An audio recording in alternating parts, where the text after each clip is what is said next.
When last we left our heroes, Wolfgang the Angelic Warlock, Danir the Catman Wizard, Asmo the Sneckman Fighter, and Nara the Drow Sorceress, after battling across the land and through time itself, demons, draconids, undead, aberrations, and many other creatures stood in their path, but through it all they triumphed and were given the lands of Silver Rock to rule over, with Wolfgang as its lord. They established peace and order as they rebuilt the city once ruled over by Barristan Kench.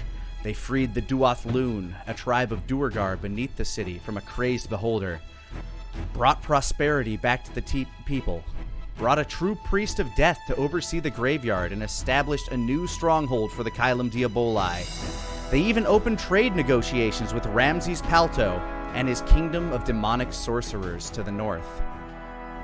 And through it all, they found peace. For a time.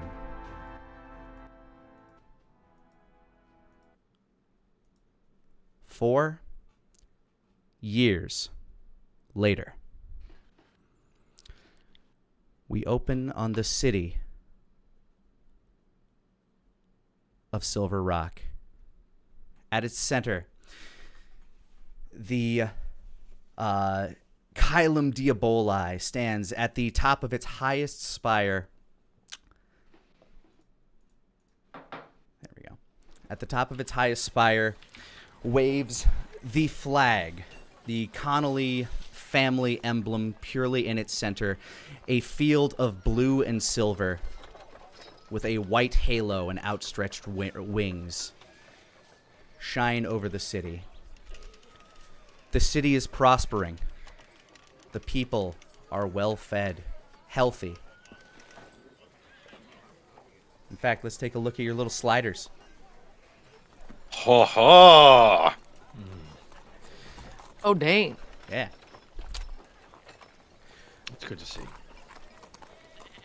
It's been a time of peace in the city of Silver Rock and throughout all of Marmaria, it would seem, or at least civilized Marmaria. While you waited and waited for treachery to come from this deal with Ramses, none seemed to come. There have been no demonic incursions, other than a few rogues from his nation state causing trouble at the border here and there, but almost all of those were cleaned up by Ramses' own men. It's been odd that he's stuck to his words so well. Even Inquisitrix Vileblood was released into your care, and while you deemed it probably a wise decision to not keep her in the city of Silver Rock, whose nobles and peasantry she fed on during her pregnancy, you did strike up a deal with Bahum to find her a place in Dragon's Rest where she would be able to stay with her son, and where her son could be raised safely and properly educated. In fact, she was given your old home in Dragon's Rest, where a beacon of sunlight eternally reigns outside around the yard, a dome of radiant energy, keeping her under kind of permanent house arrest. Wolfgang, from time to time, when you'd make your delegatory visits to Dragon's Rest, you would stop by to visit with her. She would typically remain cold, but over the years, it did seem to, at the very least, appreciate the company from time to time, though she is not exactly friendly. Yeah, she's got every right to be mad at me. Yeah. She's basically traded one prison/possible execution for a prison, but she is... she's at the very least living a decent life, and has even been provided sustenance from the runoff from the meat house.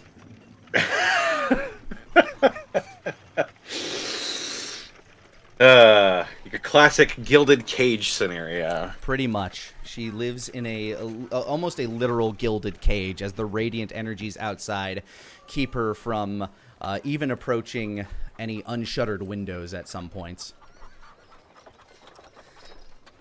The city streets have been safe and calm, and the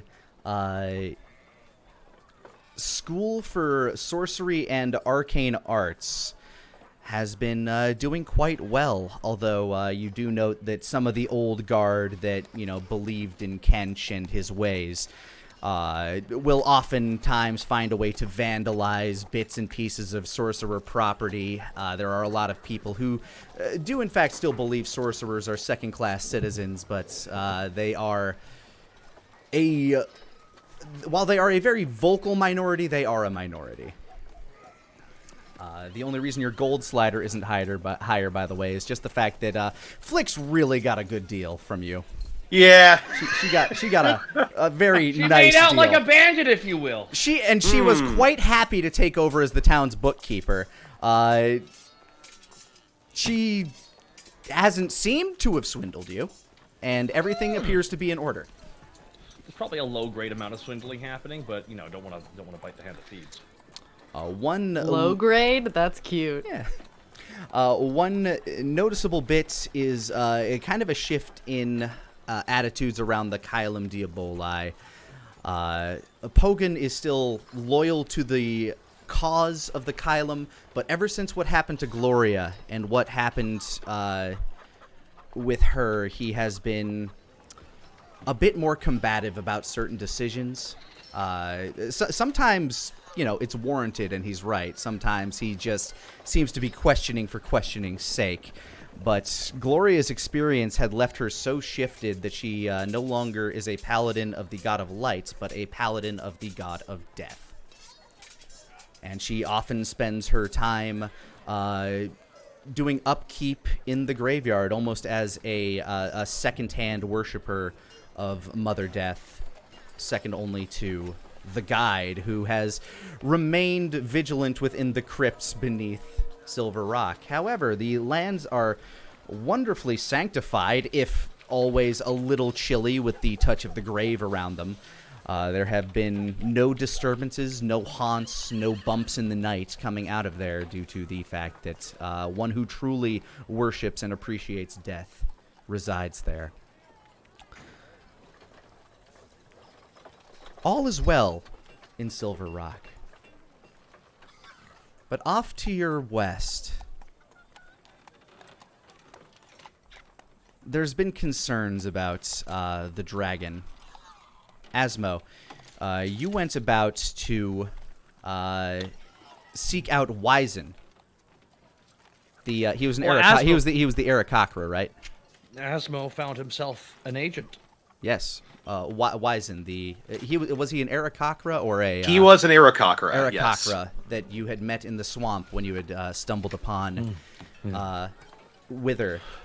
The reason why Asmo reached out to them was because in that one moment, Wizen stepped away from his home and met essentially something very eldritch and very close by and did not freak out. And kind of that's how he is with zero prep time. Imagine how good he is if you actually can tutor him a little bit and prepare him for what you might actually ask him to help out with. So, I'd like to see how that went down. Dearest Wizen, let me set the scene, if you will. You reached out. You sent your men far and wide in search of the traveling bard bird. And you managed to find him, and you were able to meet up with him at a tavern just outside of Amberglade. This was about 2.5 to 3 years ago, as of when we began today. Wizen. You see the serpent man that you had met in the swamp sitting in the tavern as you walk in, Wizen. Wizen would cock his head to the side and look curiously. You receive Asmo. Asmo's just sitting in the corner with one of his legs up on another chair. I'm going to assume that Asmo has taken the place, so to speak. Pretty much, yeah. You're For a meeting? Excellent. Yeah, you're kind of Nick Furying him right now. Good, that's literally what I thought he was doing. Okay, good. Hello there. Long time no see. How have your journeys been? Sam said have a beer. If you don't drink, have some grass in a cup. I have no idea. I do drink. That's good. That'll be two, barkeep. The portly balding man nods, and he goes about to get a couple of horns of ale for you. He'll clack his beak a couple times, and he'll walk over to sit by Asmo. No, that was, after a little moment where we met that beast when we first met ourselves. I should have gotten your information. It took me a while to find you. But suffice to say, there's a reason for it. First of all, because I like to keep in touch with some people, and it was positive when I met you. Now I find myself with a lot of responsibilities. One of them is security in this area now. He shakes his head. I used to rob people. Same road, I'm in charge of securing now. Asmo kind of shakes his... Asmo just shakes his head. Life is strange that way. Oh, it is. Wait till you find out why you got low-key pressured to come into here. I was not pressured. No, I simply low-key. went where the wind swept me. Yes, that's why I said low-key.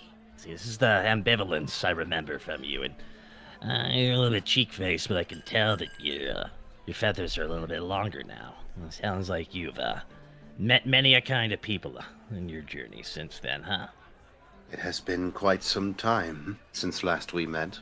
I have done many things, fought many fights, sang many songs.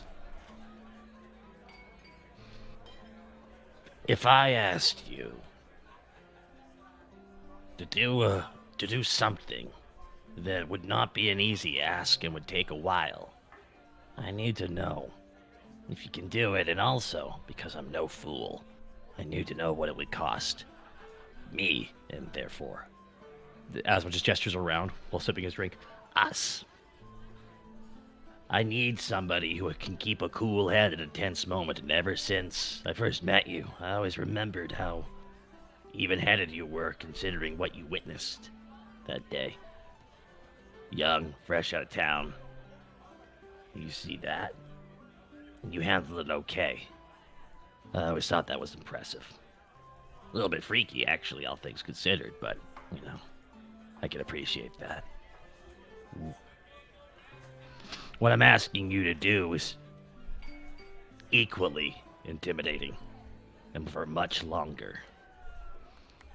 To the west, you've heard of Nidhogg. Asmo just looks down and sips his drink when he says it. I imagine in my travels I might have heard about something like this. You've heard what you've heard is there is tales of a mighty winged beast in the mountains, something that is fire given life, something truly akin to like a beast that may as well be death incarnate, fire, death, and destruction. You've heard these rumblings from mostly from smugglers who have managed to make their way through the cave systems beneath the mountains and find their way to this kingdom from the west. That there is truly a beast that rains fire over the desert. I am somewhat familiar, yes. They say the beast is death incarnate. That all who cross it meet a fiery end. That's why very few try to cross it. What I need is someone to go on a journey to the west and to join with that beast so we can know what they're planning. I am asking you directly to endanger yourself. And I don't know if you're going to be able to come back fully. I think you should, because that's why I want to ask you. I'm not going to force you to do it. But the reason why I ask you this is very simple. You've traveled this lands here. You're the Maw. You know how tenuous, how stressful, and how absolutely... As we can see, Asmo just stressed how politically frustrating this area is. I've been seeking a way.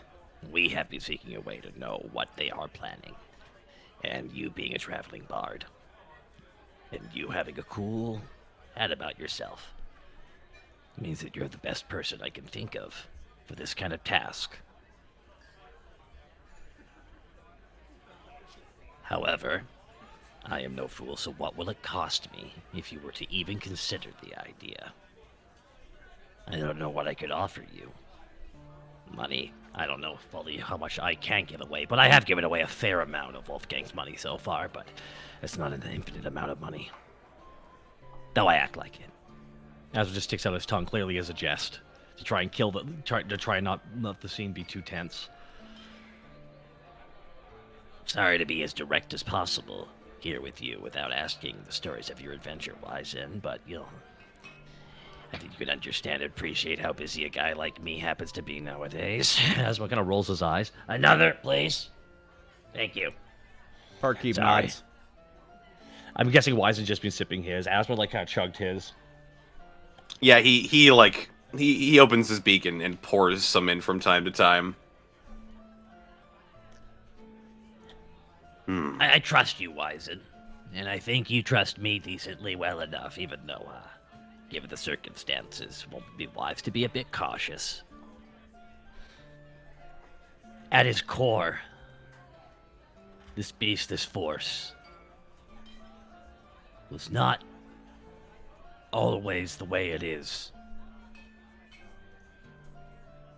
At least that's what I wish to believe. Maybe there's a way to reverse it all. Asmo kind of shakes his head. Anyways, the point is, if the rumors are true, it's accumulating power out to the west, and we need to know what is happening. So, we can provision you, pay you decently well enough, if you'd be willing for your next journey to travel that way and find out what you can. And then Asmo pretty much... I'm guessing Asmo has a way of, contacting us, essentially. I don't want to say an address for homing pigeons, but you know what I mean? Like, how do you get back after the information? Do you get it and then come back to us physically? So right now, at this point, a year and a half in... You have a network of messengers that you can pass it through. You can reach somebody in either the Hexwood or Fallwood Barrow or Amberglade, and the message would get back to you. Does Asmo know their names off the top of his head, essentially? No, it's just a network of messengers. You probably don't know every single person on that network, but I would need to know where... They know you is the important part.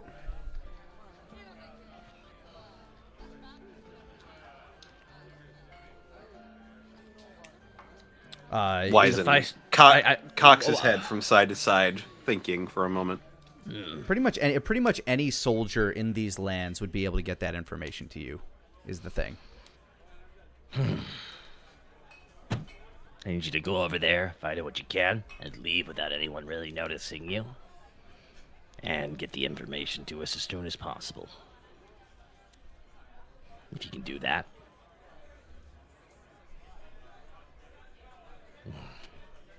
you might save a lot of lives.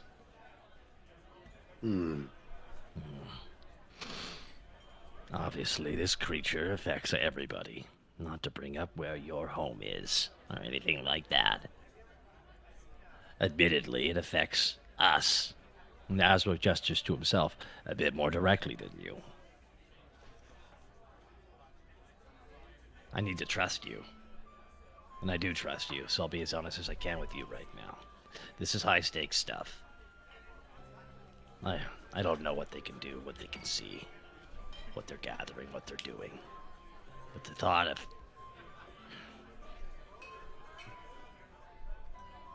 a looming threat just there at any given time can start. And the more information we can find out, the more we can prepare. I can't have you endanger yourself. Unless it's worth it.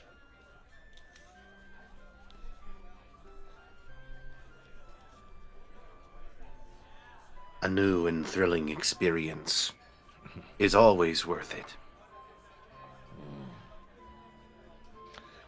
A second drink from my bird friend here, thank you very much. And so Wyzen was sent off to the Colossus Kuldara, the home of Nidhogg. Now, these are going to be very important rolls you're going to give me. Mm-hmm. Wyzen, give me a stealth check. Stealth check. Oh, God. Can I give it with advantage? Because I told him... like to fluff his feathers. Can he have advantage? You know what? I'll allow advantage. I'll allow this one to be with advantage just because you are... you're able to fly, and I don't know. I'll make it work somehow.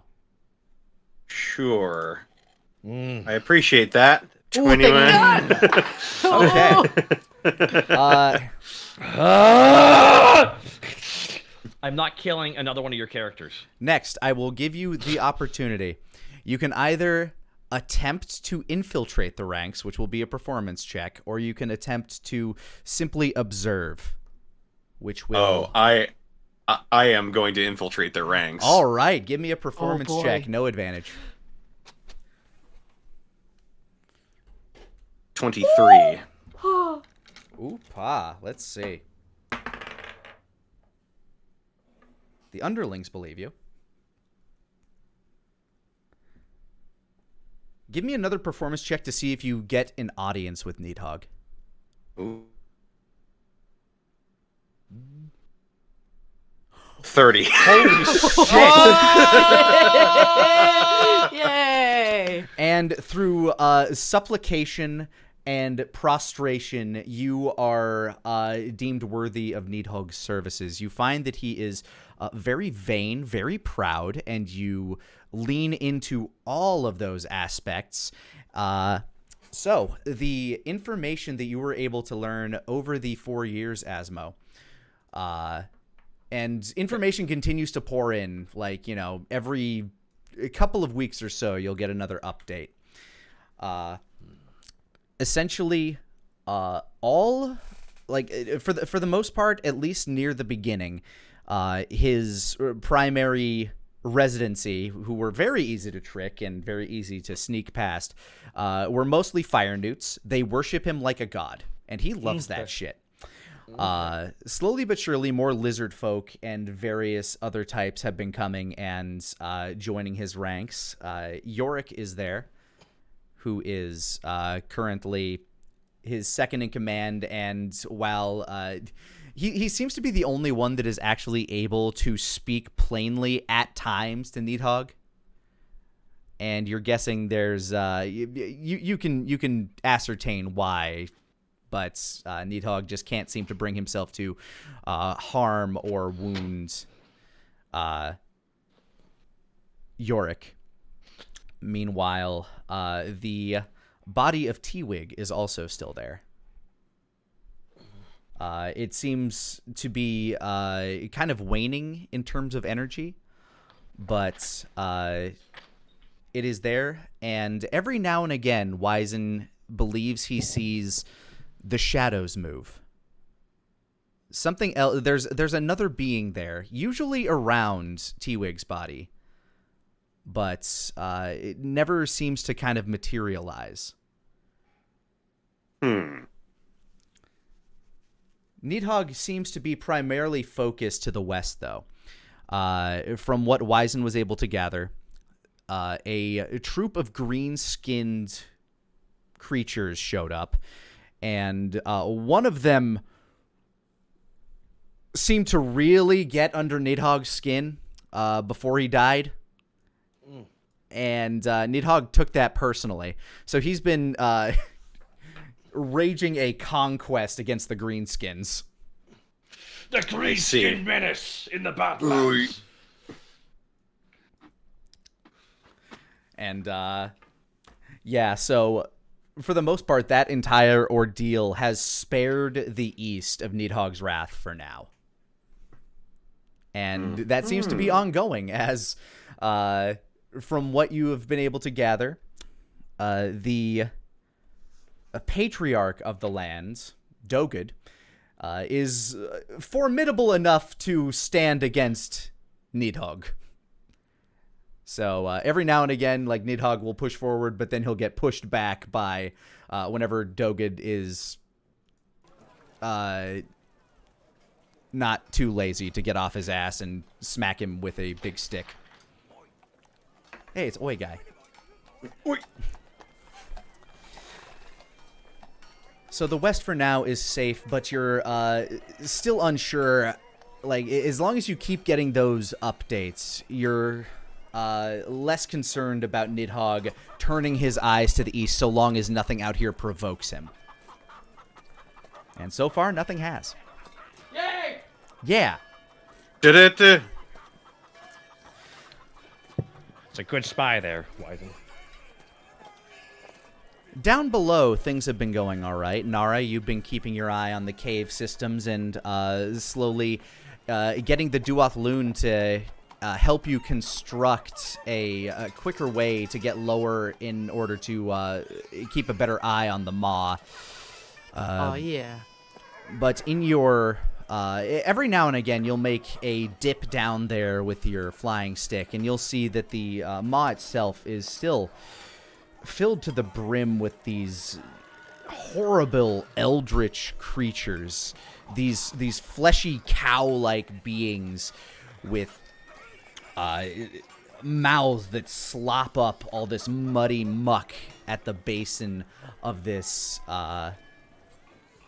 gorge that is cracked deep beneath the earth. The smell of blood when you're down there is... I mean, it's palatable. You can open your mouth and it just like it's a very nostalgic taste in the air for you. But Of there's course, just delicious. There's just so much blood, and these creatures are drinking blood and slaughtering each other left and right. And every now and again, one tries to crawl its way up the system. Usually, if there aren't too many of them, they will get killed by one of the Underdark creatures. But Sounds like a kind of a Pacific Rim situation going on down there. kind of, sort of, yeah. Just a bunch of hellish creatures that are swarming around, kind of convening at that tree deep beneath the ground.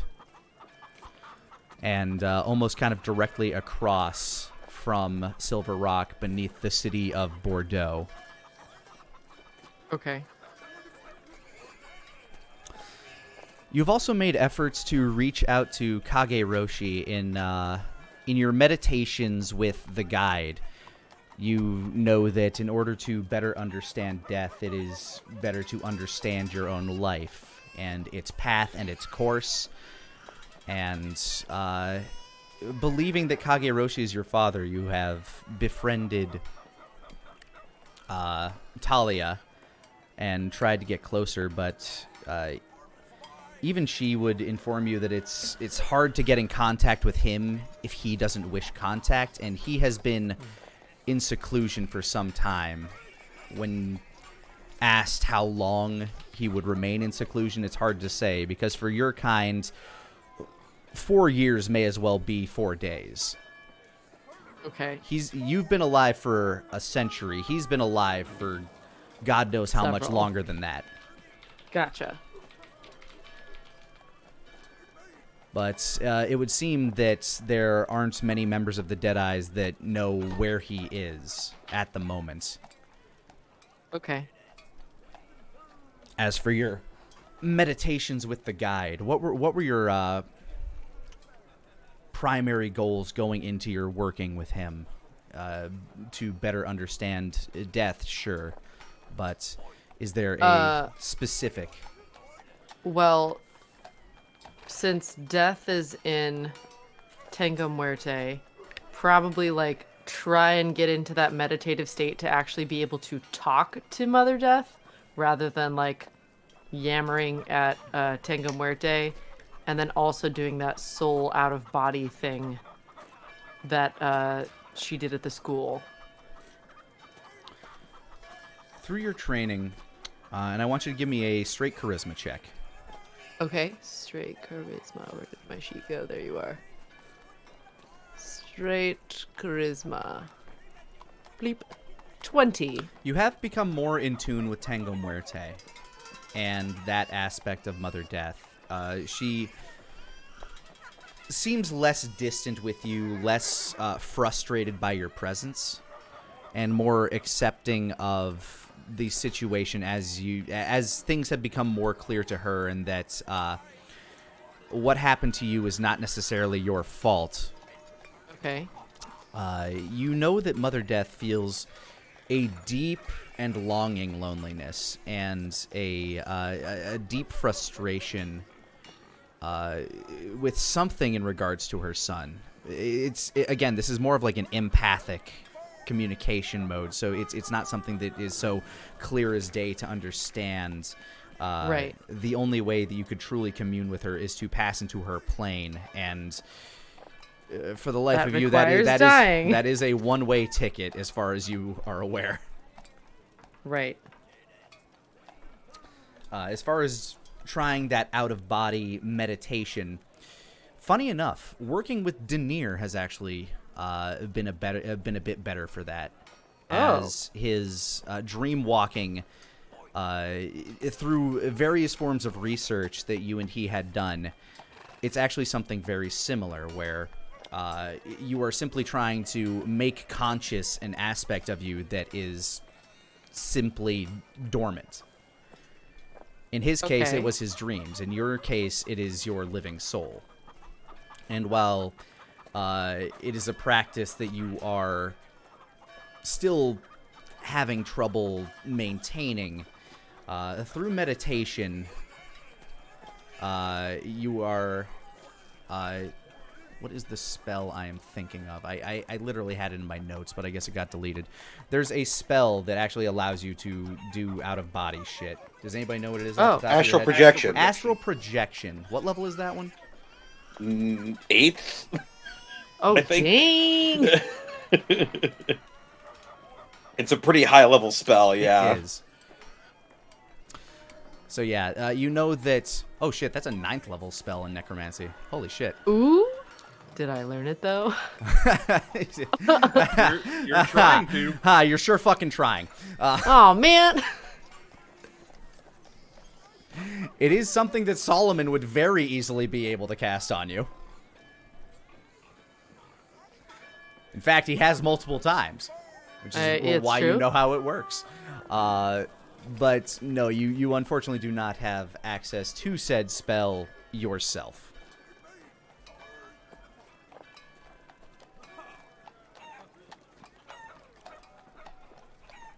Okay. But you have become more in tune with Mother Death, and Lil Ass's training has been going incredibly well. Oh, my He- little baby boy. He still seems to select his age based on how he's feeling at the moment, how aggressive Okay. and how hungry he is. But now if he's truly feeling hungry, you can tell him to stop, and he will stop and be a good boy. Wow. Took years, but we finally got there. Yeah, he will sit and wait until you tell him to go eat what he wants to eat. Wow. But he still picks his age. Yeah, I mean, just due to the curse of the Chronosaur is kind of how that worked out.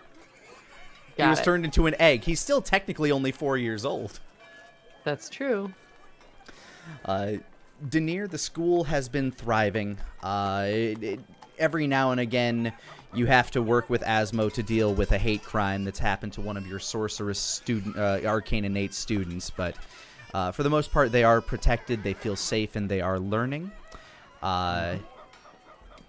And to help better assuage people, you have established a method along with the school to test newborn children to see if they have any arcane innateness within their blood so that none of the babies go nuclear in the middle of the night and just cause a massive fire, which has been known to happen with wild magic sorcerer babies.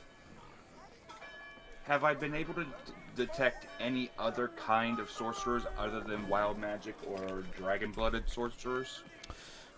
There have been wild magic and dragon-blooded sorcerers, but the one that you have deigned to study for as long as you've been able to is, of course, Wolfgang's son, which, due to the innate nature of his Connolly blood, that holy energy that runs through him, the blood of his mother giving him the curse of lycanthropy. That was a weird way to say that word. And it's a weird word, dude. There's no right way to say like lycanthropy. And just it's a made up word, like all words. But also being born in a time and place that blessed him with the gift of Arcanos. Very similar to how you were granted it in adulthood, but in a child, this has turned into kind of this perfect storm of energies and powers. Almost everything about this child is still a mystery, and it's very hard to determine what source of what, like, where does what part of his power come from. Which is why whenever you're given the chance, you just love to try to figure out what makes him tick. But for the most part, a lot of your hours in the dreamscape has been going to figuring out the ritual to merge yourself into Near Prime. A lot of Tom's you visit with Tom in the dream realm, and a lot of his instructions never seem to make sense to you. As somebody who, as somebody who has never traveled through the realms, he gives a lot of very odd phrasing and choices of verbiage that just don't seem to connect very well to you. But to Denier Prime, they seem to make a lot of sense. Mm-hmm. Denier Prime, who, poor bastard, for 4 years watching this branch of the timeline grow, guarding, trying to make sure that everything goes properly, you began to understand, as the time has passed for Denier Prime, you probably look at this point a little more anemic than you had going in here. Staring at this timeline, watching it grow, watching as the Denier you were, the Denier you should be, is living the life that you once had. But you know it's on you to guard this skull. This glowing skull that seems to stare into your very soul. A violent reminder of that rock that you found as a baby.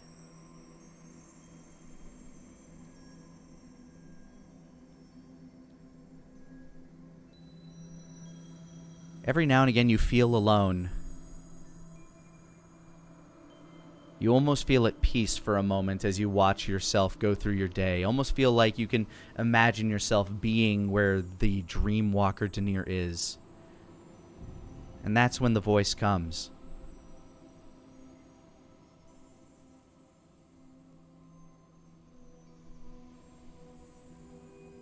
You know, he probably doesn't think about you that much.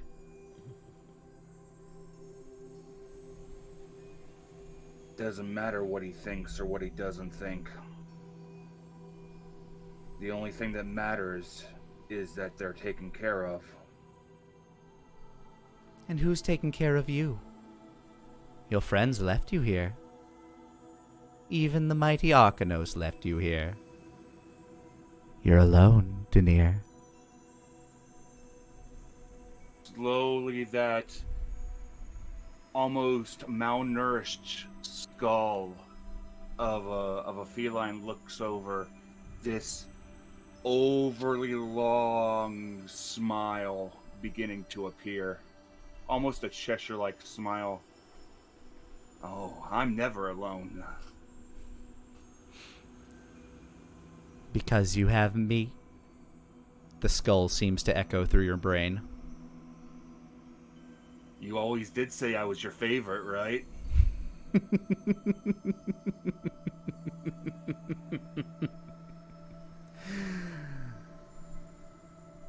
How long do you think you can last in here? Just you and me and this garden of yews.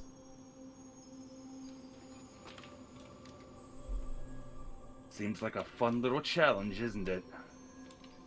How long has it been? A year, 2 years, a century. I lost track. How have you been feeding yourself? I have developed, given my time, my knowledge, and my time with, that I have been observing Tom, I have developed and perfected my own version of the Wandering Weasel. I have developed the Magnificent Mansion. It is a demi-plane, so I would be able to take the skull into it. A little door right on the tree. Although I rarely go in there. I only go in there when I need to.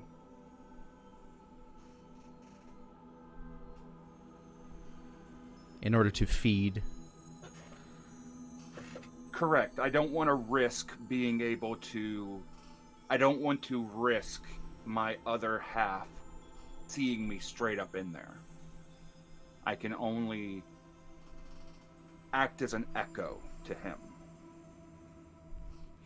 The one thing that Tom said to the Dreamwalker Denier that's kind of been ringing through your head and actually made a bit of sense to Dreamwalker Denier as well. This is where you think you kind of have a key. There comes a time when you have to figure out exactly which you is the real you. Is it the one that you dream, or is it the one in the waking world? If so, what's the difference?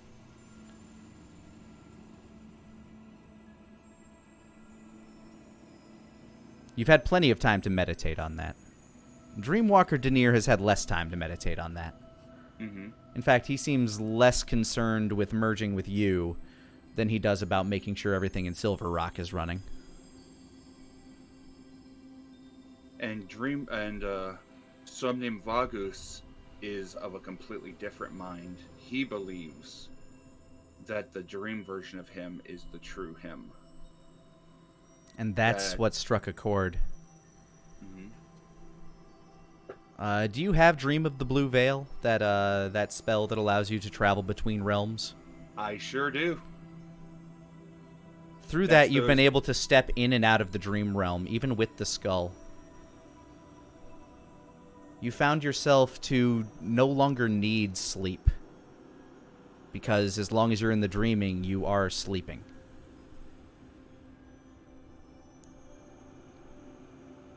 In fact, it was that bit of advice that helped you gain the knowledge of that spell. Mm-hmm. That and the unbelievable desire to escape the tree. You believe that somewhere in the development of this spell, somewhere beyond it, lies what you need to become whole again, to become you again, to live again. But still more time shall pass. As Denier, you get up for the day in Silver Rock and feel an eerie set of eyes over you. But it passes very quickly as you wipe the sleep from your eyes. And this is current day Denier? Dreamwalker Denier, yes. Denier is now 24 years old. He stands 7 feet 1 inches tall. He has grown quite a bit. Over the last 4 years, he's grown about a foot. He has taken quite a bit after his mother. He is now the tallest in the party. Mm-hmm. Where he once sat somewhere in the middle. Asmo has jokes for that, by the way.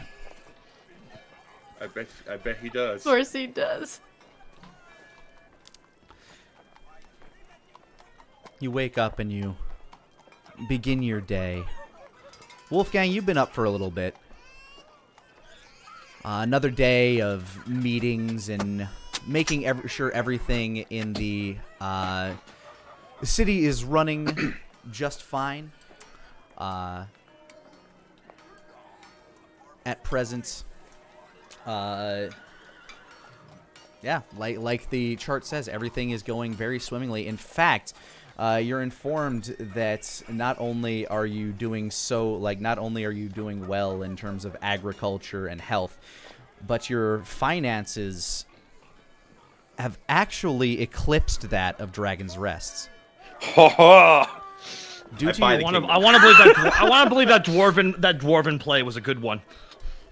I bought my competition. In fact, working with the Duath Loon was a very good decision, but so was trading with the North. Furthermore, Danir's gambit of getting the Fey fruits to grow on your land was something that paid an amazing boon. The yum berries themselves are an amazing export for your city. And in fact, you actually had to ban the making of wine with them because it became so addictive. This wine that tasted like the most delicious thing you could possibly have. Oh no!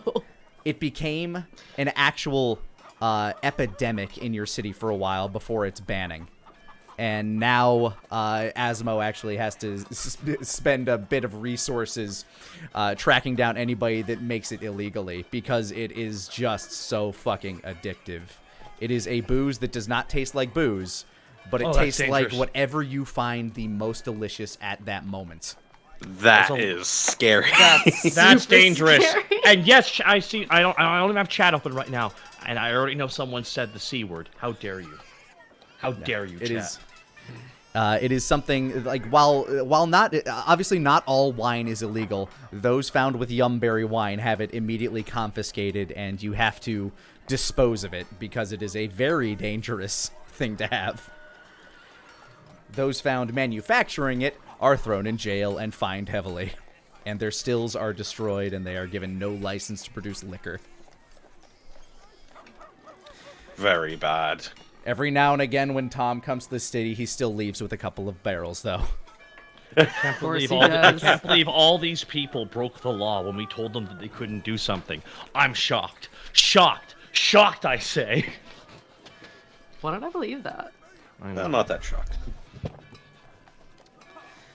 But yes, your finances are doing so well that you have actually eclipsed Dragon's Rest in terms of your economy.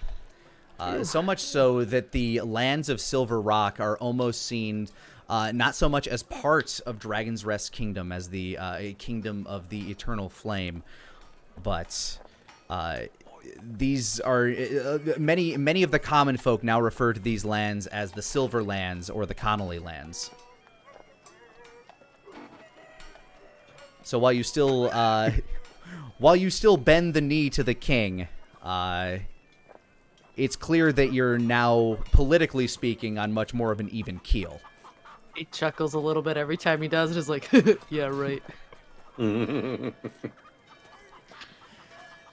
But war would not, like, that sort of situation wouldn't exactly benefit anybody unless you decide it does.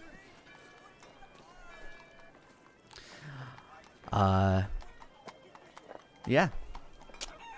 What would everybody be doing on this fine day? This fine, peaceful day in Silver Rock? I also sent you a message, Nick. I am So you sorry, know. all of my stuff is muted when I do this. Let me check. That's okay. No, I was just sending it to you because I know that there was a lot of things. But that's a DM situation, I think. I will address that as soon as you show up in a scene with everybody. Hey.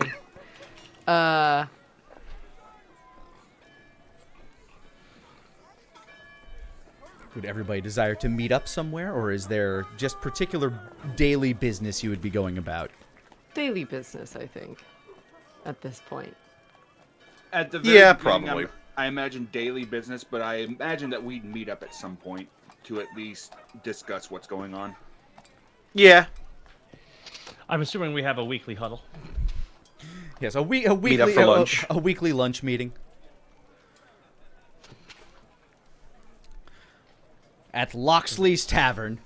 Dun dun dun dun da da da. Just fancy. Dun dun dun dun da da da. He would too. And he's like, I don't know, like Wolfgang's got 5 hats now instead of 1 hat. His tavern is actually quite the fine establishment, while serving double as the the town's adventuring guild hall. They serve very fine meats, and obviously their yumberry parfaits are to die for. But of course, the pièce de la résistance is the barkeep who knows how to, who will mix you a drink without even fretting. The now young adult Pip sits in his 20s. He's still a very quiet boy, but he's less plagued by his past, it seems. It seems he's found a way here. He keeps his face clean shaven, but he keeps that bowl cut around his head. Good. Color me curious. Did Pip ever join the academy? He opted not to. He shows up for their holiday specials. He decided, he decided not to. He decided fighting wasn't really for him, it would seem. Fair enough.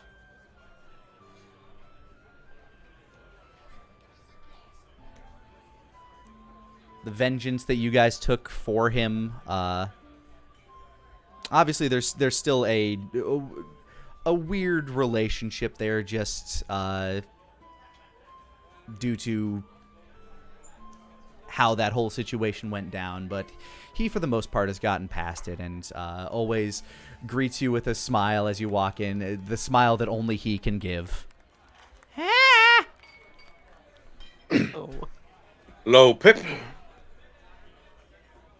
He kind of tips his head to you, brings down the top shelf whiskey and just kind of shakes it. Good lad. Points at you.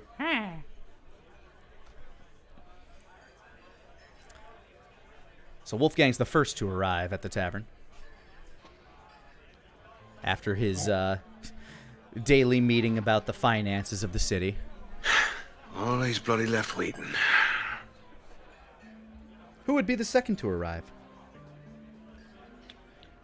Denier will Nara. probably be the second. Okay. Denier is timely. How does the older Denier dress? Still in the same long red coat? He dresses very much the same for the most part. Granted, the clothes have been enchanted from Lona Throne to be constantly repairing, constantly cleaning, so they would be able to stay for quite a while. As you sit down, Pip is approaching with a glass of whiskey with a twist of orange peel and a very familiar cloudy orange liqueur drink in front of you, Denier. Denier gives a little bit of a smirk. I appreciate that, Pip. Appreciate it, man.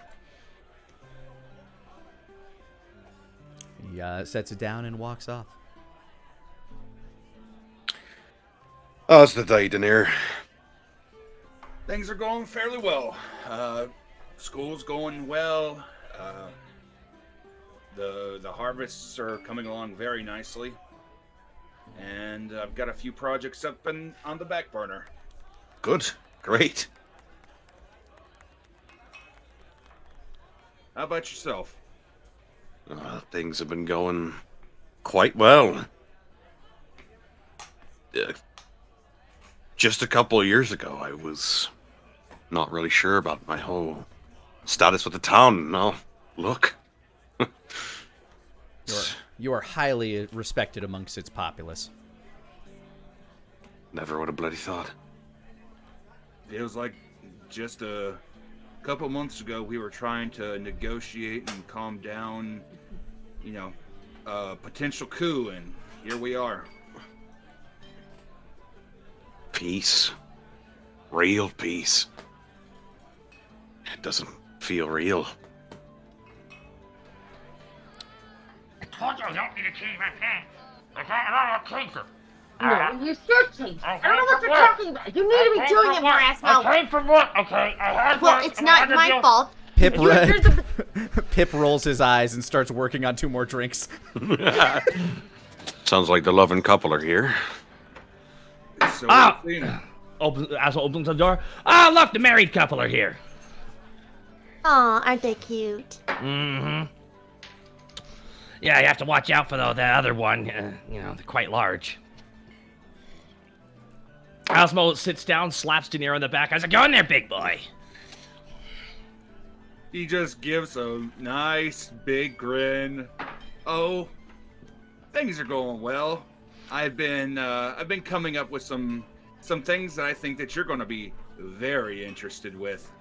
Nah, every time you're this giddy, it's either because something good's about to happen, something bad's about to happen, or you're about to grow 1 foot in a year and a half. And listen, I think as funny as I would think it is, thank you very much, Pip. As funny as I think it would be to see you smoke your head on the top of things all the time, I have a nagging feeling it's good news. Yeah, it's good news. Is this good news right now? We have good news. Seems like good news. It sounds like good news. That's good. I have a feeling you're going to enjoy it. I can't reveal it to you quite yet. Oh, the forebodingness of magic. Mm. You always love the forebodingness of magic, don't you? No, I don't. Yes, No. you do. No, I don't. That's what you said last night. You said it different, though. You gotta whisper that stuff, Nara. Okay? I talked to well- you about whispering that stuff. Okay? You Well, whisper it in what? here. What's the problem? I don't understand. It's the same because concept. no, it's because we can talk about it in Daenerys- public. What's the problem? Daenerys is not dating anybody, and Wolfgang hasn't had sex in 1,000,000 years, so don't do this. Oh, you don't want them yeah. to feel bad. Exactly. Pip sets a mug of ale in front of you, Asmo, and a tall glass of pitch black, what looks like ichor in front of you, Nara.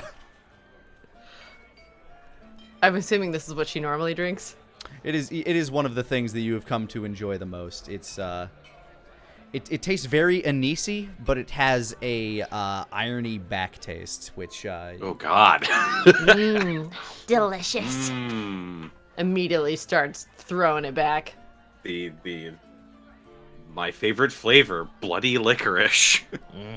bloody I black can feel the, I licorice. can just feel the niacin just wrapping around your tongue.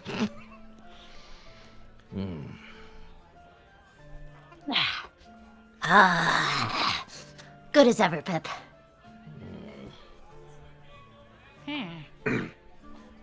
He nods. What's and- new with both of you? Well, Nothing? nothing really too much. You said that like you're hiding something. No. No, it's not. No, we had a Nara, bit of debate. Wolfgang, go ahead and give me a perception check.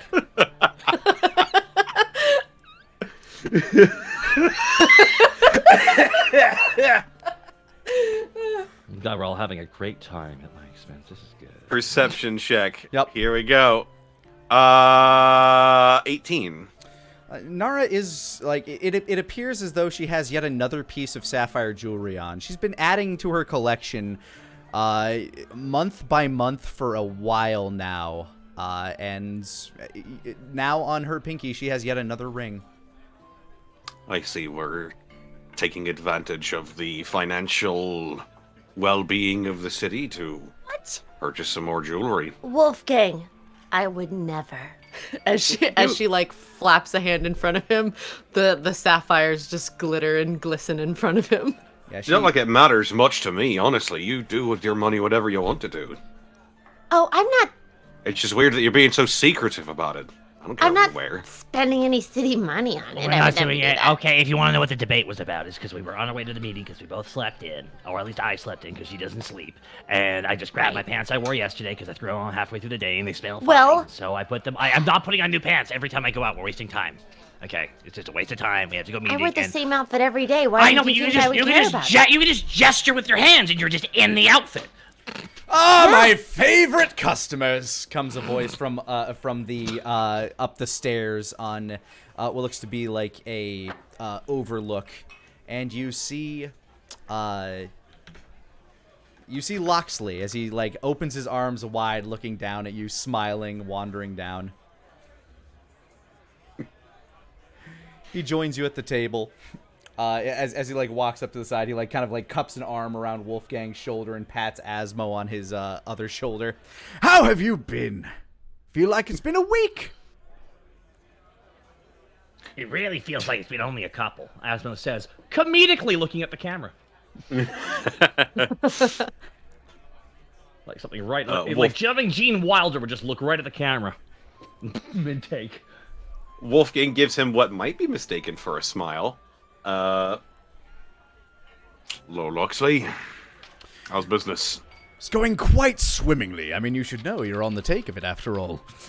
And I will say, my chef got a few joints of the choicest mutton. Shall I put it in for all of you? On the house. On the house. On the house. That is, yeah. My favorite. Well, why not? Price. Wonderful. And for you as well. He points to you, Nara. Anna squints, looks down at his hand a little bit. Sure. Why not? Still not super close with Loxley. Everybody just kind of keeps him at a very far arm's reach. Asmo, you actually feel the need to check your pockets as he removes his hand from your shoulder. Asmo feels a little bit less. One of the reasons you typically meet here, actually, is thievery has been on the rise since this place has opened. Not shockingly. Can I just, like, incite him just as a standard? Like, any time Nara would be around him, she would incite him? Go for it. 15? Implacable and unreadable through that smile. God damn it. He goes back to the kitchen to have them put in some of that mutton. She also checks his silhouette to see all of his pockets and see what shape everything is, and what was he wearing, what accessories is he wearing, did he leave with anything that she recognizes, like all of that. Give me a perception check. 15? It doesn't look like any of his pockets are bulging more than they usually do. He doesn't even seem to have his coin purse on him. He seemed like he was just being friendly to you, and that's a weird vibe. Yeah. Heightened senses immediately. Looking around all the corners of the room, every patron in this bar. There's the usual shady characters that are around that attract any sort of adventurer, like that any sort of adventuring guild attracts. Mm-hmm. A group of them kind of checking the board for various jobs and bounties that there are throughout the town and the neighboring areas. But nobody's standing out as particularly suspicious, at least with the 15.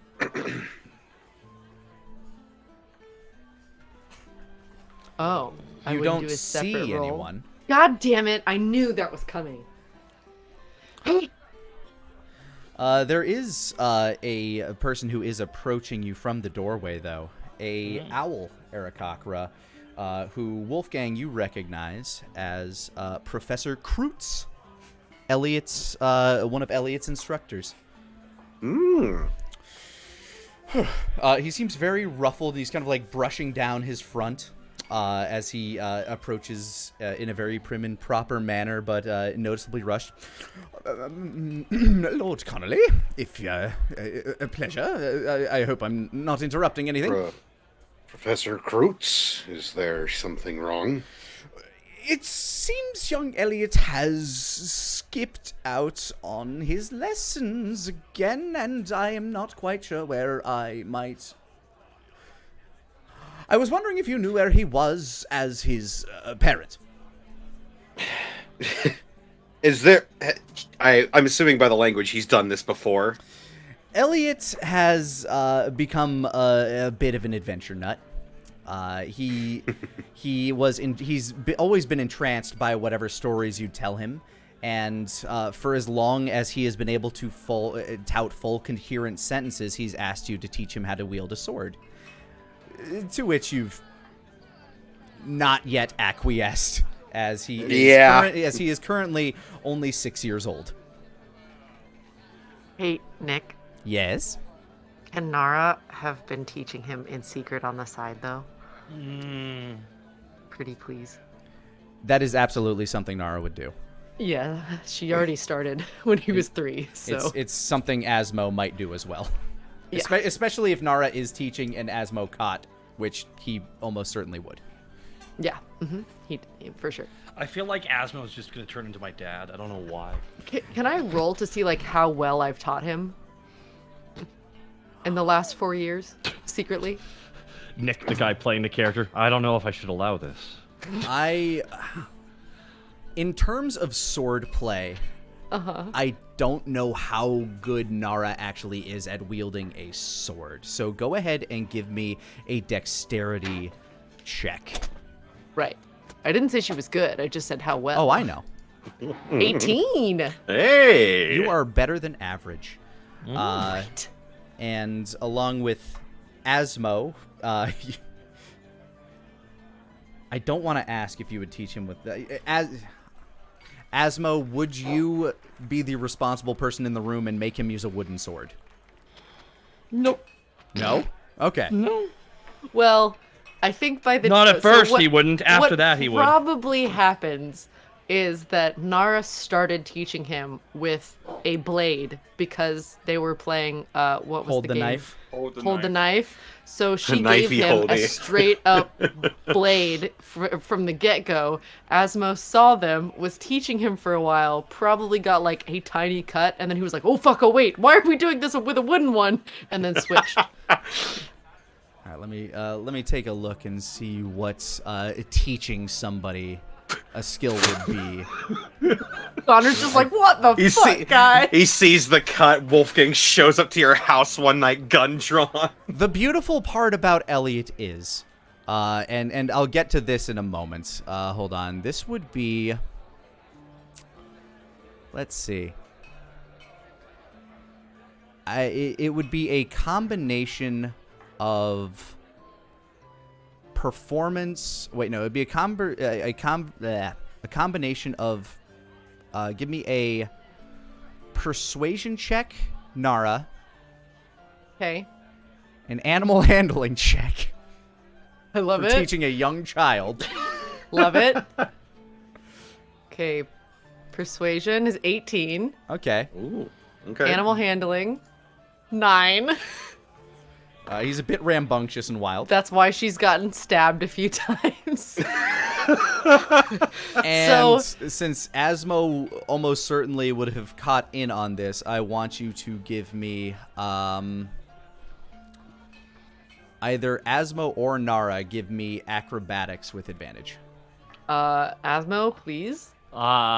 Sure, don't worry. Yours have to be better than mine. Oh, they're don't worry, they are better than yours.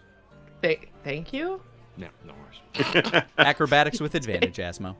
18? Okay. Skin of your teeth, dude. Mm-hmm. You do recall one night when, one of the first nights you ever just, like, you just handed him a fucking dagger. And he was just playing around with it, wielding it like crazy. And he did cut himself. You were freaking the fuck out, scared to shit that Wolfgang was going to find out and maybe execute you. There's blood everywhere! But You'll never think this is an accident! Yeah, I'm never going to financially recover from this. This was one of your and Asmo's biggest arguments. But then you see this glowing light behind you, and he healed himself just innately while crying. So I want to believe that Asmo got in trouble, not for this happening, but that Asmo lied about what happened. And left no scar, so Asmo, you feel like your ass is removed from the fire as the kid healed himself, and at that point you hand him a duller blade. never found out. He never found out because he never came home with a cut. he probably wouldn't have questioned it. Yep. Exactly. Elliot always seems to come home just fine and uninjured. Like, every now and again, you'll see, like, a small scrape or something when he's playing with the neighborhood boys, but he's never come home with a serious wound. And Nara and Asmo, every time that they practice, was like, Now listen, you can't tell your dad or we'll never be able to teach you ever again. But this has certainly enabled a rebellious nature in the boy. yep, sorry, buddy. As this is at least the 4th time that Professor Kreutz, CRU with an umlaut TZ, Ooh. has had to talk to you about this, and you're not sure if he has skipped a few of those because he's worried that you would call into question his ability to rein in a class. So, I was just wondering if you knew about his whereabouts. So would I be able to guess where he is? There are a few prime suspects. He does love hanging out with some of the poorer children and playing their games since they don't go to school. They love playing games. Let's see. Usually out near the park, but trying to kind of like stay out of sight. Sometimes they'll run into the like kind of between the big ass tree park and the Yumberry fields, where they will go and just try to steal from the local farmers and just eat their share. He loves to go trail off with them, and if not with them, he'll often go and shadow Tobias Smith, who he has kind of become infatuated with, as the boy has kind of fancied himself an adventurer at the age of 16 and has even tried to take on a few guild hirings now and again. Little Toby, all grown up. Yep. Wolfgang will lean over to Denier and he'll look at you pleadingly. Denier, could you see if you could find my wayward son? You want me to send him a message and let him know that we know?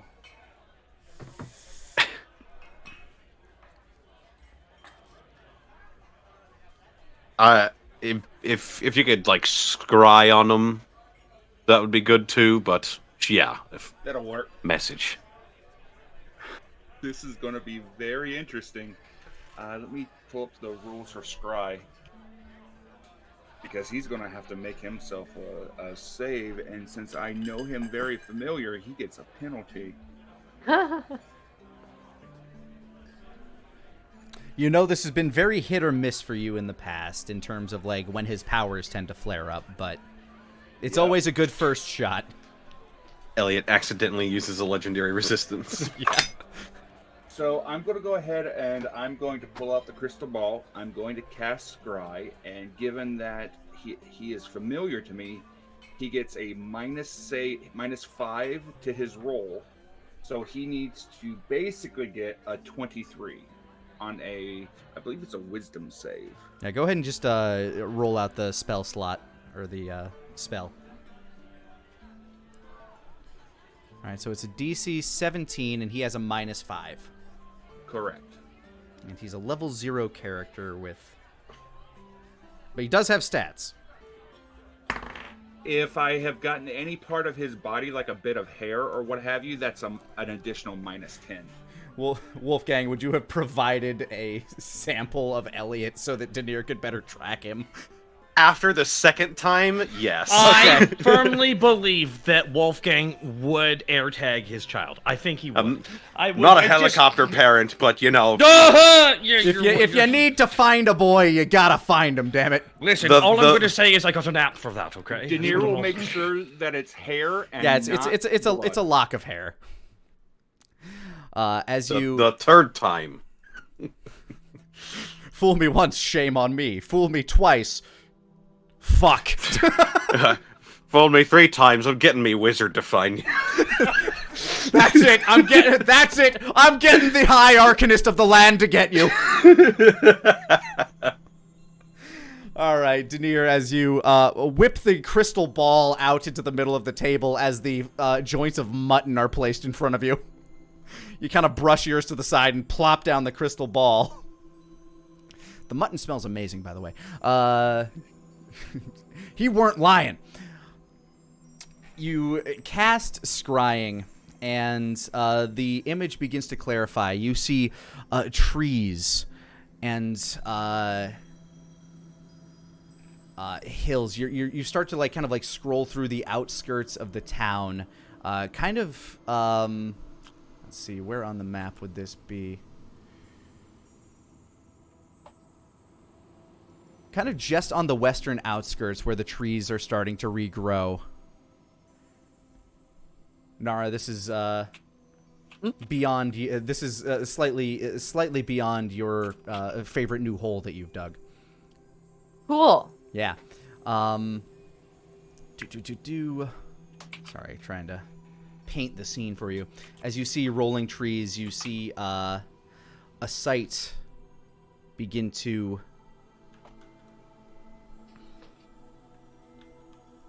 Sorry, why isn't this working? There we go. You see a sight begin to form before you. As you see Elliot kind of scurrying up a tree, you hear the barking of a dog. Arf, arf, arf, arf. And you see a bloodied and sweating young man wielding a warhammer.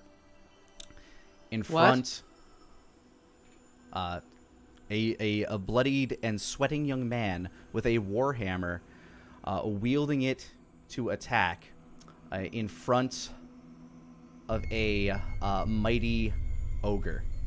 Here is the scene that is playing out in front of you. Oh my god. You see Elliot, the young lad, kind of scurried up a tree as he seems kind of his hair is messed up, his clothes are kind of dirtied and ragged, and a large dog and a young man of about 16 or 17, you would know to be Tobias, wearing a well-fit iron helm and steel-plated cuirass and a warhammer, standing in front of an ogre as he is swinging and battling the beast. And here is where we will take a break. Hey guys, Lani here. I just wanted to thank you for rolling with us. And if you wanted to catch us live, you can do so almost every Monday at 5 o'clock Central Time over on twitch.tv/Lanipator. Now, back to the show. So yes, that is the scene that has unraveled in front of you in the crystal ball. You see as Toby is kind of hesitantly trying to dodge and duck under the swings of the ogre. Sergeant Sniffs is snarling, bleeding at the jaw, and is looking to go for a bite on him. Nick, can Asmo and Nara also see this? Anybody who's looking at the crystal ball, I imagine, correct? Is that how scry works? It doesn't say that it's the way that we're wording it. It says you see and hear. It's all flavor at this point. Yeah, you can see. Nara would shoot Asmo a look like, oh my god, if Elliot fights, then Wolfgang will know we have to go deal with this immediately. He looks to have no intention of fighting. He seems to be kind of clambering up that tree and scared. Yeah. But he's there, so on the off chance he fights, we have to do something about it. So Nara's gonna immediately start bolting out the door and heading that way. Also because it's near her favorite hole that she has dug. So she's already on en route immediately. I'm not stopping her. Yeah, Wolfgang would have immediately shot up and gone there. All right, I imagine Wolfgang would summon his motorcycle. Oh yeah. So Denier, you're like, wow, that's something. You look up, Wolfgang's gone. What, that Nara's gone? Asmo has been pulled along. She probably would have polymorphed him into something large to get there before handbag. Wolfgang. What? No. I don't think any of you are faster than his motorcycle, and I don't think you can create anything that is. Great Eagle isn't faster. What's its flying speed? Giant Eagle? Giant Eagle. Because Wolfgang's motorcycle has the speed of a spectral steed that can sprint. Oh my god, of course it's not loading very fast right now.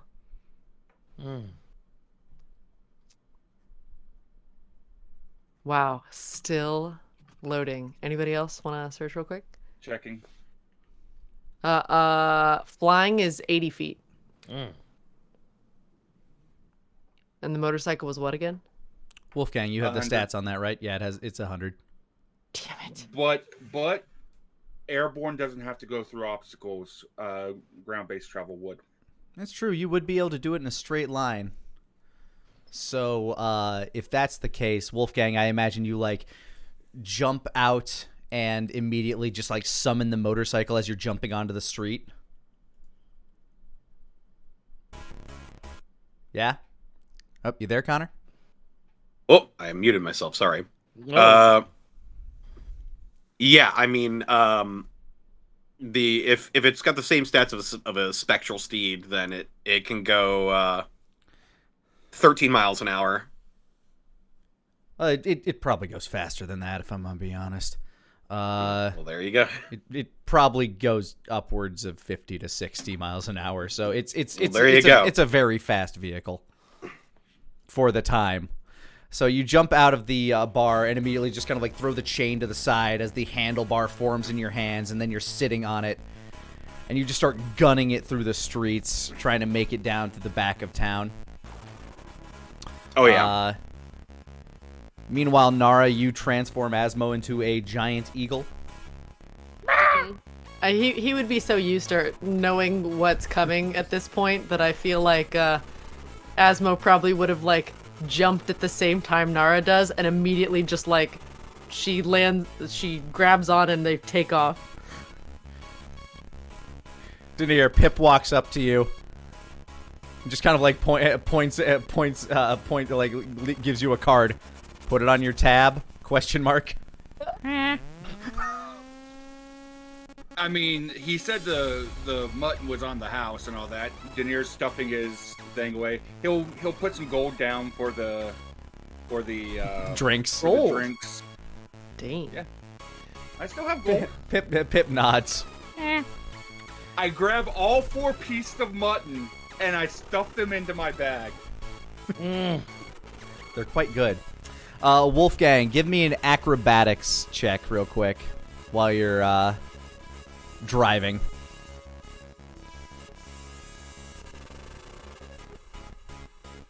Eight.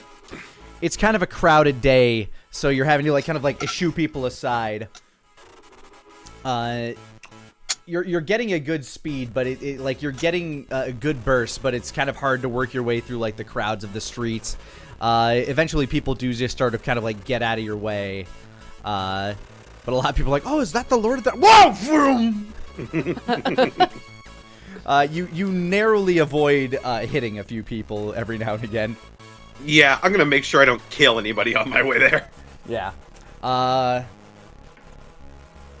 would say at that event, you, Nara, and Asmo would probably arrive there at around the same time, just due to the fact it takes you longer to circumnavigate the crowd. Denier, what are your travel abilities? I have Phantom Steed.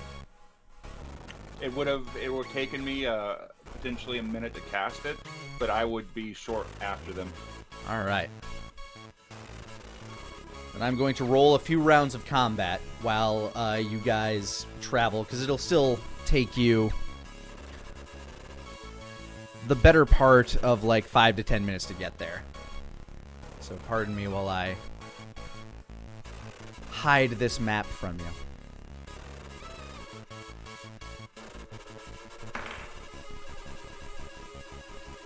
On the way, just to let you know, I would have let Toby know that he does have backup incoming. you would have gone back up. What? Okay. Oh fuck.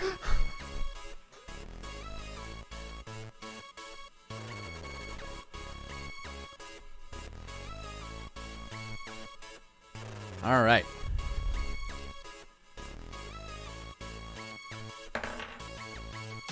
Sorry. Things are playing out as Asmo and Nara soar through the sky on the yellow and black eagle. And Wolfgang screeches through the streets, finally hitting open field where you can like really just let that thing gun. You can see Nara and Asmo in the sky as you very quickly begin to catch up to them. Oh no, Nara will panic and cast haste. So he's now going 160. You're about matching speed then at that point. So you will get there ahead of Wolfgang. But he will get there shortly behind you. Let's see here. Oh, buddy.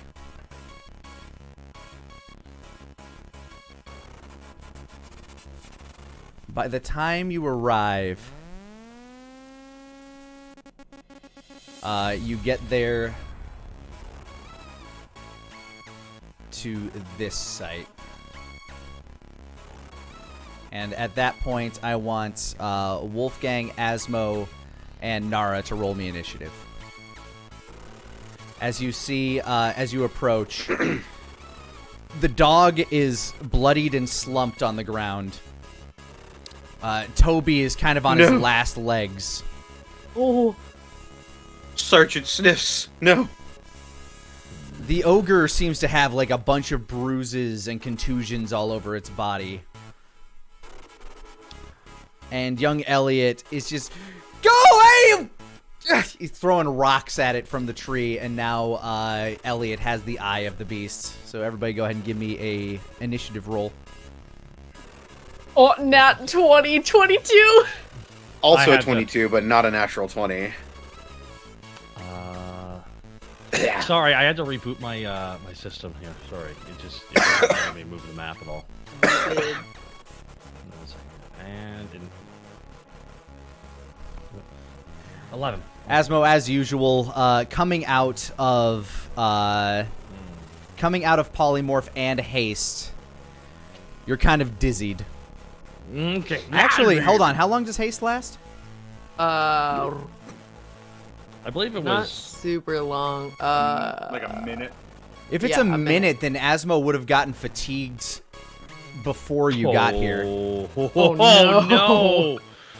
You go now! Which means that Wolfgang would have definitely would have beaten you guys here. Oh man. As which falls on the ground as he like it turns, chains back and just shoves you with his hand. I will say that you guys get there next round, if there's a following round. Could she polymorph him again to be something small and then ride on the broom? You could, but you will still be moving slower on the broom than he is on the bike. Okay, but it wouldn't stop us so that we're there around late. Yeah, you'd still be arriving at around the same time, but you wouldn't have a bird that's fatigued. Got it. So you turn Asmo into a little marmot as you stuff him into your. Where would you stuff the marmot, Asmo? I mean, with that outfit, right in the boobas. I All right. knew it. Little marmot That's the Asmo. pocket. Like, look, he's tired. He needs to be cushioned, and he shall. So Wolfgang, you race there, and with a nice dramatic Akira slide. Probably with the Akira slide, you'd make it here. Yeah, And with a 22, you are at the top of the round. So Wolfgang immediately pulls out Crescendo and Requiem. at which point Elliot would look up, Dad.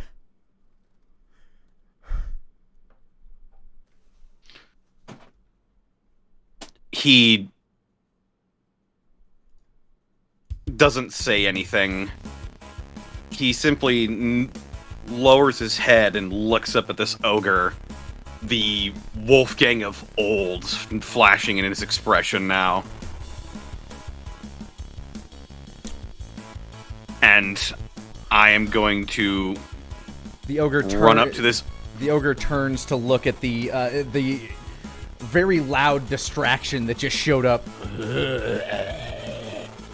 Its mouth, one of its like tusked-like teeth is kind of shattered. His jaw is bleeding. As I'm you gonna run up behind him. Run up behind him, and I'm gonna bring Crescendo down on him. Go ahead and slice away.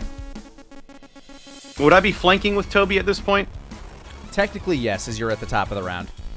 Alrighty. One strike with Crescendo. It didn't roll the... That's okay. weird. Let me just roll a d20. Plus, whatever. That's a natural 20. Oh my god! I think that'll do.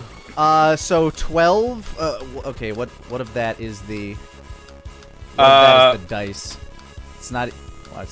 It's I rolled a 5 on a d6, and then I have plus All right. 5. So that's 22 Life points Drinker. of damage. I think so. Yes. Actually, no, it'd just be another 5. 17 points of slashing damage. Eldritch Smite.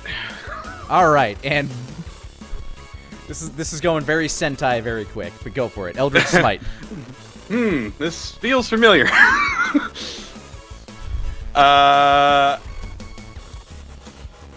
Takes also 35 points of radiant damage. Jeez, okay. Okay. So as you step off the bike, your eyes blaze with a white, vicious light. As you bring Crescendo out, you twist it in your hand, you get that satisfying clink, and it begins to glow with a burning light as the ogre turns to face you. It begins to, like, lift up this giant stump of a log towards you as you whooshing, slice straight across it. You know it was done. You shake the blood off the blade, and you put it back. You send it back to its dimension as boom! An explosion of radiant light dismembers the monster.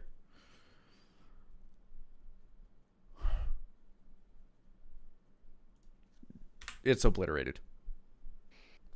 And then it exploded. Nara and Asmo, you arrive to see the explosion. Cool.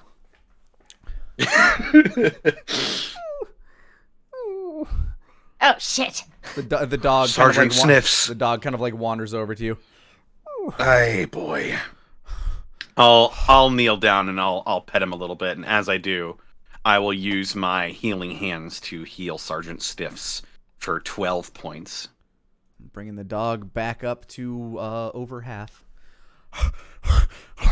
What a good boy. What a good boy. He's starting to get a little gray in the muzzle. Oh, old boy. He licks your forearm and hand. I'll ruffle him on the head another time, and I'll wander over to Toby. Lord Connolly, it's I swear Hey. Take it easy, you're hurt. I will spend 3 uses of my healing light to heal him for 3d6. That is 12. Healed like the dog. Thanks, sir. My lord, I want to apologize. I didn't know he was following me. He just puts a hand on his shoulder and thank you for defending him. Of course. That was very brave of you. Of course, sir. He nods and he looks up into the tree. Elliot, his eyes are still kind of like full of scared tears. But now he's seems more afraid of you.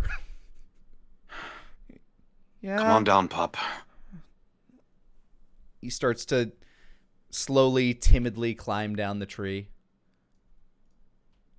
He'll crouch down and he'll like look through his hair and look over his arms, just trying to see if there's any nicks or scratches or anything like that. He has a little scrapes and cuts on along his hands and arms. His school clothes are tattered from his adventure. He's got a lot of like mud and dirt kind of like smeared across his face. Couple of scrapes on his nose, probably from hurriedly climbing the tree, but nothing that seems to be an actual wound. He just lets out a deep sigh, And then he pulls him in for a hug. Thank the gods nothing happened to you. After a moment, he wraps his arms around you and like just squeezes you as hard as he can. I'm sorry, Dad. I'm sorry. I'm sorry. It's okay. It's all right. Just promise me you won't do this again. All right, pup? He nods, kind of like sobbing into your shoulder. Denier, at about this point, your spectral steed arrives. Are you just snacking on mutton as you're riding? Yeah, his steed today is this weird hybrid of a gator horse and a turtle, and he's just sitting on the shell as it just plops its way up to everybody. Denier has the orb in one hand, a bit of mutton in the other. He knew Wolfgang was going to get to him first, so he didn't even bother trying to get there first. For the record, sir, Toby kind of speaks up. The boy saved my life. Over. The boy saved my life. I don't know how or what or why, but I made a mistake with that ogre and it had me, and I don't know where he came from, and I don't know how you followed me. I swear somebody's teaching you how to sneak around. But I felt this warmth, and then the light came back to my eyes, and it were him. I reckon, at least. I ain't got any better excuse for it. I see. But true. Did you save Toby's life? I don't know. I wanted to watch him work, and I followed him out here, and then I saw that big thing, the ogre. I saw it. It hit him in the head, and he fell down, and there was blood, and Sergeant Sniffs was... I don't remember It's anything okay. after that. It's okay.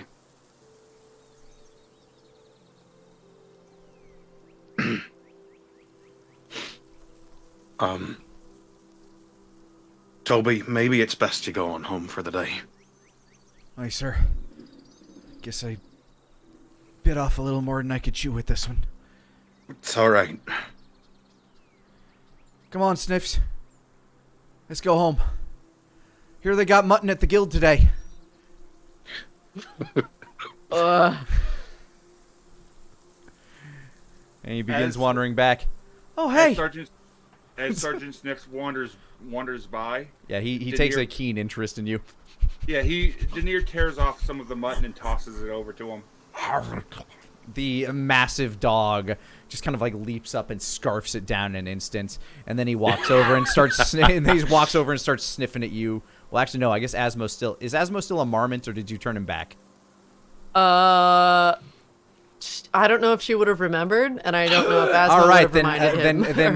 then Sergeant Sniffs would walk over and start sniffing at your tits.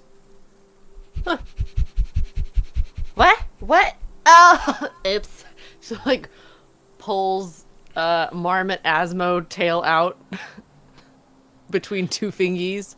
Sergeant Sniffs wags. Asmo, you are being dangled in front of a very large dog. Changes him back into normal Asmo. And now you are Asmo in front of a large dog, and the large dog pounces up on you. He starts licking your face. Oh! Hey, Master Asmo! Hi. It's good work, everybody. You're fine, baby. Don't you know if you keep changing my stomach size constantly, I'm gonna be sick. Well, you didn't even eat any mutton yet. Did you take all the mutton? I smell it. Sniffs is still sitting there wagging. Denier says nothing but gives a grin, a bit of mutton hanging out of his mouth. As Does he's a just grabby laying hand. back on the shell. Grabby hand. I know you took them all. He tosses one over to Nara. Immediately starts ripping meat off the bone. That is if Sergeant Stiff doesn't intercept it first. Give me a acrobatics check, Nara. Oh my god. You're fighting a dog. It's like it's like Sandlot, and it's that Babe Ruth ball going over the fence. Oh shit. 10. You have failed. Oh no! The dog shall feast. The great He's earned it. He's more than earned it. The great Bambino. I love how you think that Nara's just gonna let it go because another creature is eating it. All right, give me an athletics check to try to steal it from the dog. Not steal it. Share it. Give me an athletics check to try to rip some from the dog. 10. Toby chimes in. Sniffs. Share. He bites down hard and it rips. Nara stands back up, mouth full of mutton. Smiles with chubby cheeks at Asmo. I'm not hungry now, anyways. See, Sarge, you gotta share with the ladies. Mr. Asmo, sir, he gives a salute, even though he's not one of your men. Asmo salutes while lying on the ground as well, still. If you want to stop by the shop at some point, we've been working on a new method for chainmail that we think might befit, well, either the militia or your guards. If you'd want to take a look at it, it's fine work. Sounds good. Hasn't unsaluted. He's still lying down, exhausted from the run, because he's fatigued now. That's good. That's good work. Alright, I will drag my ass there. All right. Well, we'll see ourselves back then. I still got a few wounds to clean up. And they begin walking. A young man and boy begin walking out. Hey, Asmo, you want a little power nap for a second? What? Do you want a power nap for a second? I don't know. Out of character, I don't know what to say to that. It's a yes or no question. Does Asmo want a power nap? No. I'm good. I'll get up. Just Been rolling a bird over. and a marmot in the last 5 minutes, so... It's like someone getting up from being hungover, essentially. It's just a massive shock Oh. to its system. And I hasted him. It was. Imagine waking up and just someone shoving coffee in your mouth and kicking you outside, and everyone starts making loud noises. That's what it felt like for him. Look, man. That is Look, his man. life with Nara. So. Asmo's in his young 30s now. It's a Yeah, different era. exactly. He's got bonitis. Meanwhile, back at father and son, Elliot has not stopped squeezing. Like you can still kind of feel him like trembling from the adrenaline that is still no doubt coursing through his veins.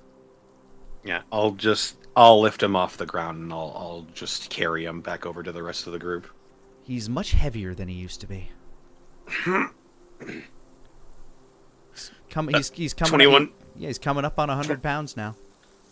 21 strikes coming to clutch. I'll get rid of the icon so you can move freely. The strength of a father. Yes.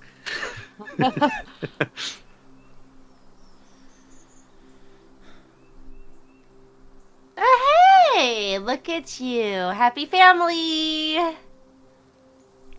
He looks like he still looks like kind of embarrassed, but he kind of gives that little like bashful look up to you. Hi, Auntie Nara. Thank you for coming to help me. Uncle... See, you didn't even need us. Your dad showed up and everything's fine. He nods. Uncle Ass, you look tired. That's because I am tired. But you're okay, yeah? He nods. That's good. That's good. That's good. This, you can tell you why you can, like, stay right there and I can, like, lean on you as I get it down. Did you want to travel back in the parallax? I won't make you walk. No. The walk. I need to walk this off. You look into the parallax. The T-Rex is looking up, wagging at you. No. He now has a very large dog house in there. Yes. And a sapphire collar.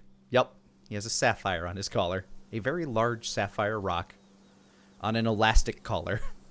Yes. Uncle Denier was... Were you looking at me? I felt... Denier gives a little bit of a nod. One of your professors came to us, said that you didn't show up for class, so his ears draw back, and he starts to get a little paler, realizing that he's gonna have a talking to about that. Oh yeah. Oh God. And he kind of like sinks his face back into your shoulder, Wolfgang.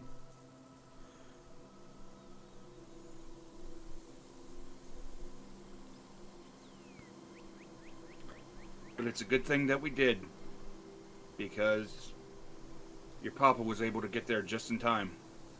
He nods shallowly.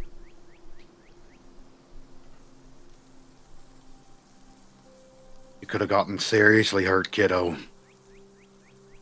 He silently nods again. I'm glad you didn't, though. He more subtly nods.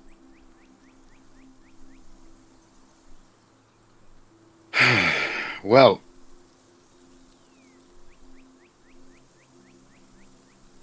He sets him down and he just kneels down and looks him in the eyes. It takes a while to get eye contact, but as you kind of like sit there silently staring at him, he eventually like slowly drags his eyes from the floor to yours. Elliot Esperacius Connolly, I'm not going to have to do this again, am I? No. I'm not gonna... I won't... I'm sorry. He ruffles his hair a little bit.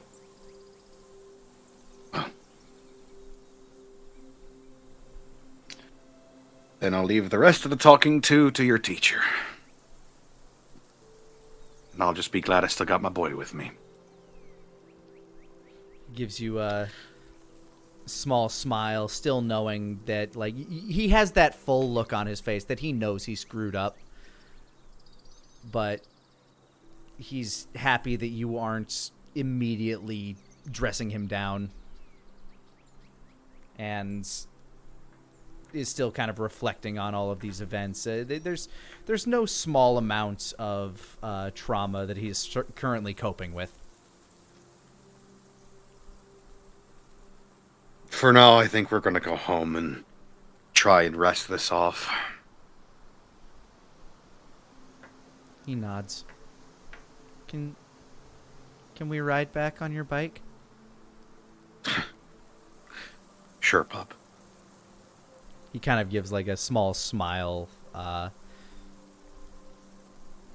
that, like kind of like smiling to himself. This is the first time that you believe he's kind of genuinely a little happy since you've seen him in this situation.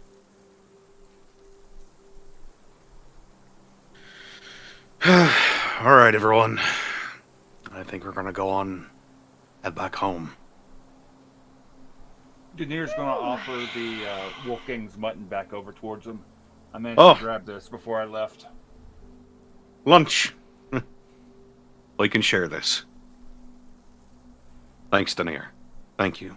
Truly. Of course. He looks over towards Elliot, a little bit of a smile. You know, when I was a little bit older than you, I did something similar. Yeah? Yeah, that's how I ended up here. Do you ever regret it? Sometimes. I do miss my family on occasion. His eyes widen. Danir. He waves a hand. It's okay. I grabbed the stone that teleported me here. It's okay. They aren't dead. I just left them forever. Saw him again. It's okay. Eventually. It's okay. They aren't dead. I just got taken away from them. So the moral of the story is don't get into trouble. But at the same time, if I didn't, I wouldn't have met these three. I wouldn't have met you. He gives a little bit of a smile.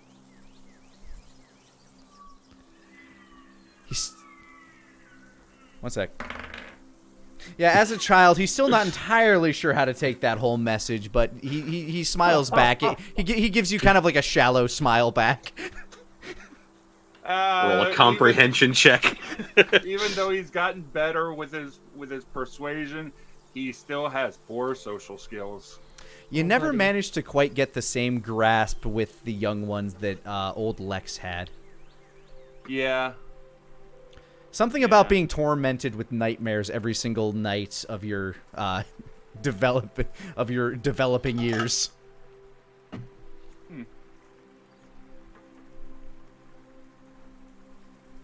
Funny that. Maybe that will help them grow strong. Thoughts for no. But maybe. But maybe, yes. All right, so you take Elliot back on the bike. Yeah, I'll take the scenic route. You set him on your lap, and make sure he's all nestled in there, and he kind of like hangs onto the inner part of the handlebars, or actually no, I guess you'd have like a small rung on the front of the bike seat that he'd hang on to.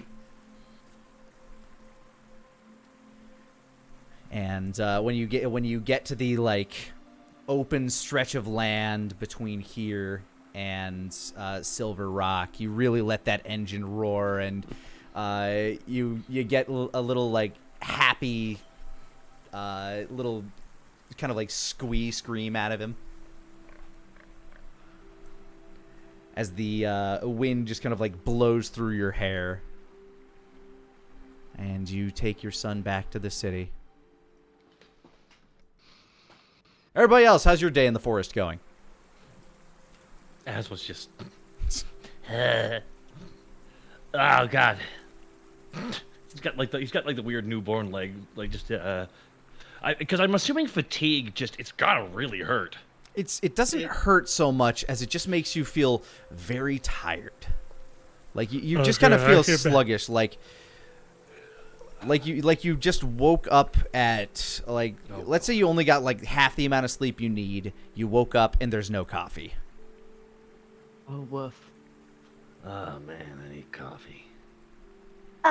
If you want, you and Danir can head back to the town. I kind of want to have a nice nature walk today. Okay, I'll see you later. Danir, you got him okay? I'll keep an eye on him. I insight Nara. Asimov is like ready to fall on Danir. All right. Insight for Danir. Nara, are you trying to hide 25. something? She's not trying to hide anything except for a mine of sapphires. Performance check? 15. She's hiding something. Get it! You're not as sure she what, says- but she's hiding something. As she says that, he slowly slips his hand under his chin as he leans forward, and there's that Cheshire Cat smile. Nature walk, huh? Yeah. Love nature. So Nature. Do you want to fess up, or should I maybe take a look in on you later on in your walk in nature? Maybe I just want to go hunt something, Denier. Is that so wrong? The Deception. grin gets even bigger. Deception versus insight. 22. Let me see. Insight. Yes!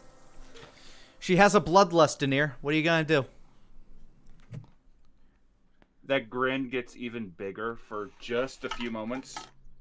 Almost like he's about to call her bluff, but then he just leans back on the shell, takes another bite of mutton. Fair enough. And he starts plodding away, making sure that Asmo is at least somewhat keeping up with him.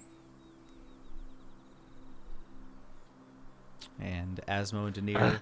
Alright, she's gone. Okay, I need you to bend down. I need you to carry me back into town. Give me a piggyback ride. You're tall enough. Yeah, I'm gonna need you to give me a piggyback ride, big boy. I don't have Wolfgang's belt. Doesn't matter. Athletics. Asmo just. Asmo Okay. climbs on your back, Oh, and Denier crumples. 4? Ah! I mean, oh no. The deer just falls. He tries to crawl onto the shell, and the deer just plops over to the side like a cat that's wearing a sweater that doesn't want to move. Nara is still there and watching this. Just watching them as they slowly try to get away. Uh-huh. Does the little, like, shoo-shoo hands. So I Nara. cast Reduce on Asmo. He's now tiny again. I hate this! I pick up tiny Asmo. I wiggle him just a little bit at Nara. And then I put him in my bag and I start riding away. Asmo is now stuffed next to the giant mutton compared to him now. Amazing. As Asmo, you are sleeping on meat. There we go. And I will use spell slots to keep him small for the couple minutes it takes to get back to Or else he'll rip the your camp. bag. Oh no. That is correct. So, Nara, now that you're alone, you wish to visit your mine, I'm guessing? She does. And she, if she comes across something to kill and feed a little ass, she probably will. Give me a survival check.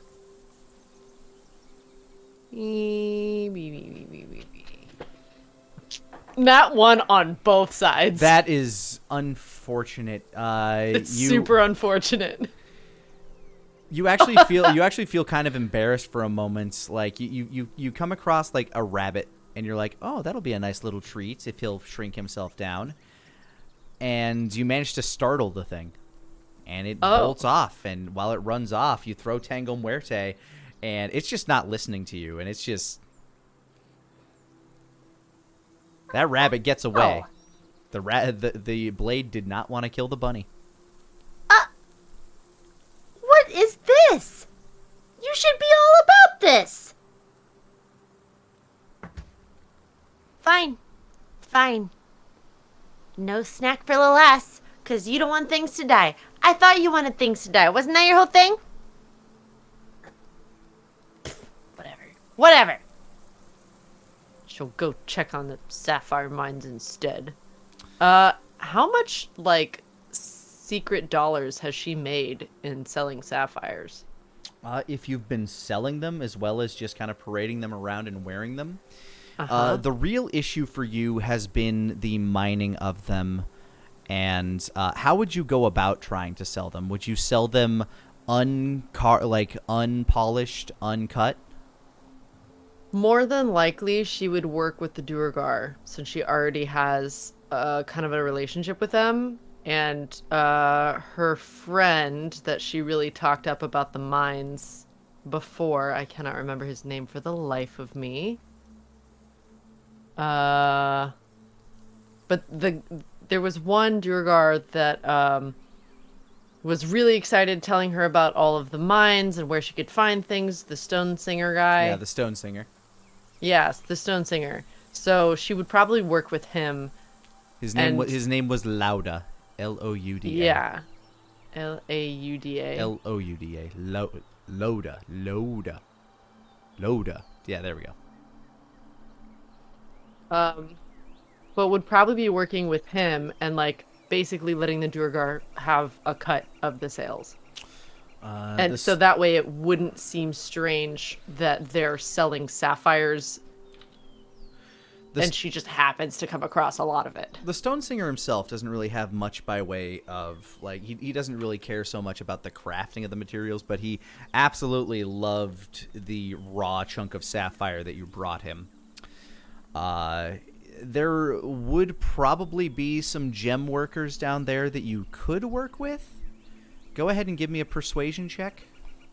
Okay. 22.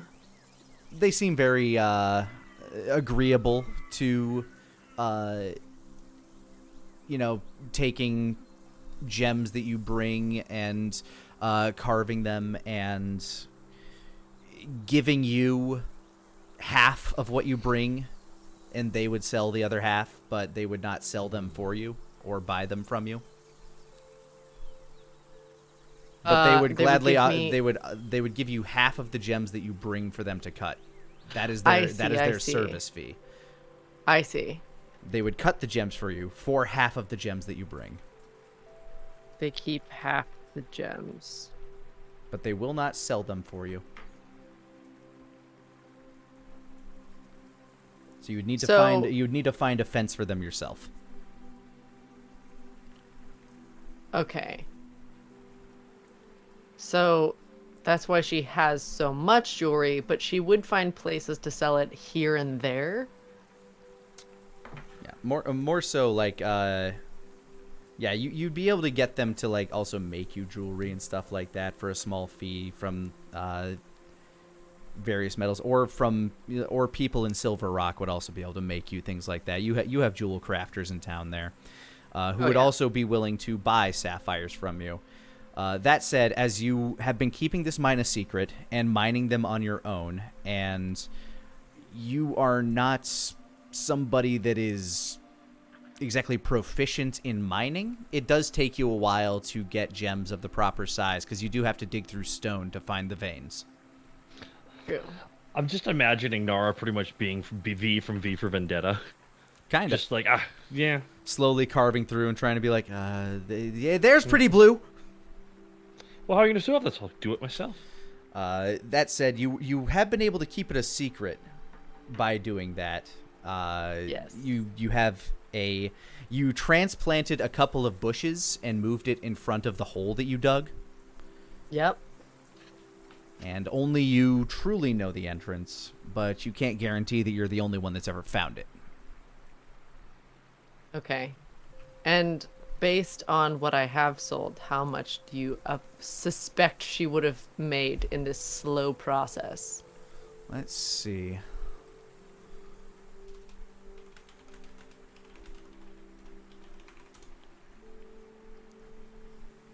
How much are these precious gems worth?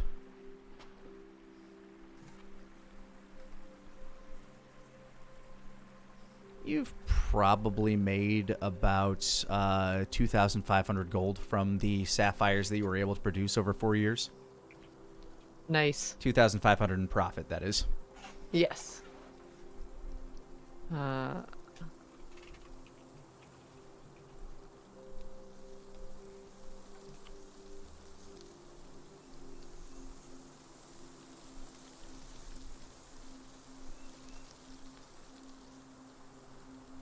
The gems that you currently are wearing, Mm-hmm. like the you probably have like a fine necklace made out of sapphires, at least 3 rings, and 2 sapphire earrings. Those are probably worth an additional 3,000 gold. Damn. And Little Ass's collar is priceless.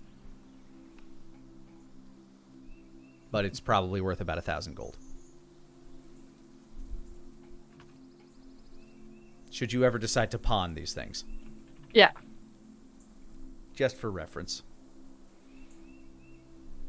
Thank you. You're welcome.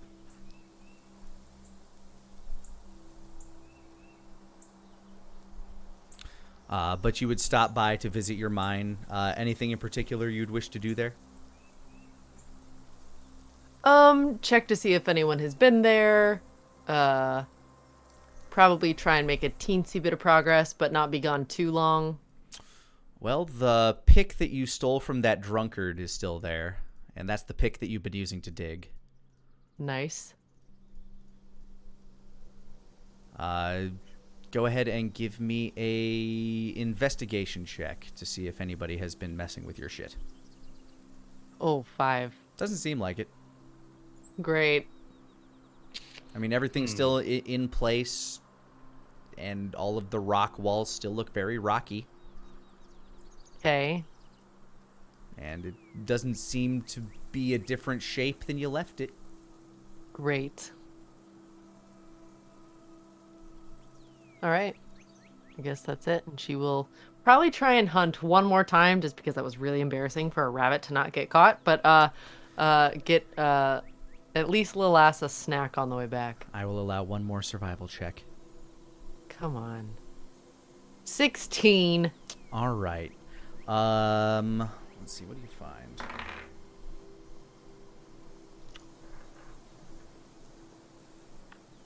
You find a boar, actually. Mm. A boar. Yeah. Pretty simple kill as long as you're able to get to it, and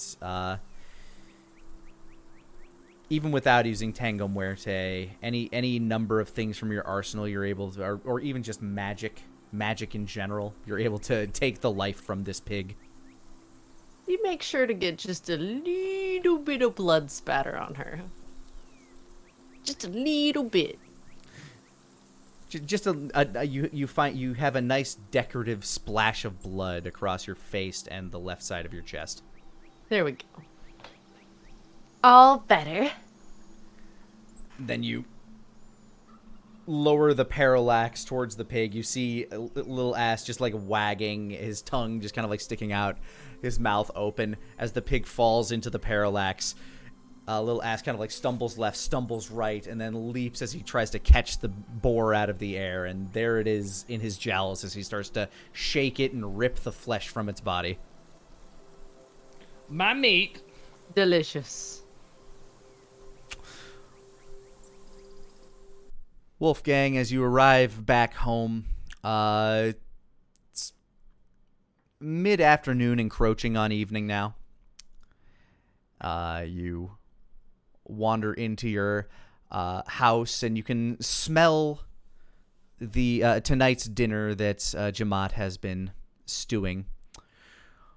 Oh, Master Connolly, I found a wonderful deal on parsnips today, so I decided to incorporate them into the stew.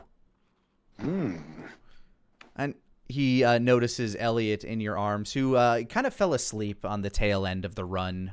He seems to have gotten kind of like tuckered out. What happened with him? Young Master Elliot. He had a long day. He snuck out. He snuck out from his studies again.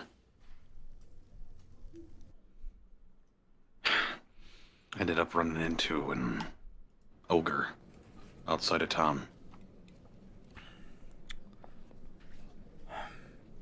Master Connolly, I am going to be honest with you. I think you need to have a bit of a firmer hand with the boy. Now, I can talk to him all the livelong day, but you're his father. And I know he's the apple of your eye. And trust me, I love him almost as much as you do, sir. I know it's impossible to love him more. And that's the only reason I say that. But he's getting a little bit too much of that rebel edge in him. One of these days he's gonna get himself hurt. And I know you'll be blaming yourself.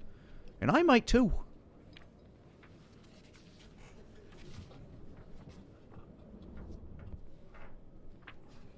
he sort of looks down at Elliot sleeping in his arms and gently rubs his back, thinking about what happened today. Maybe you're right.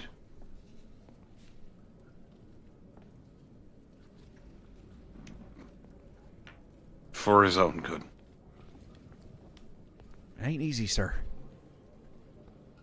Your own father had his own problems with it, and, well, his father didn't really have much trouble with the discipline. He was pretty quick with the switch, but I think that's why your father had such a gentle hand with you. That and your condition.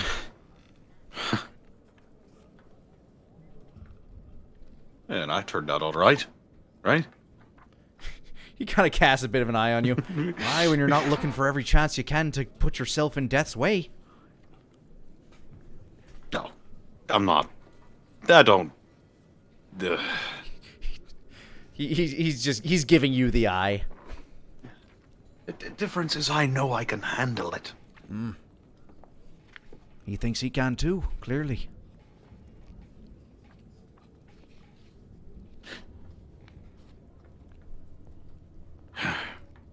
Well.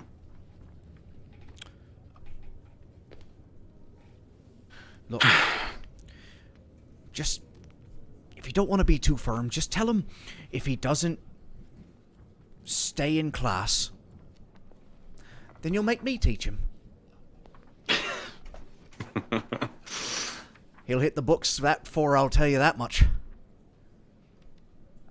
Yeah, he doesn't want to get taken away from his friends, I'm sure.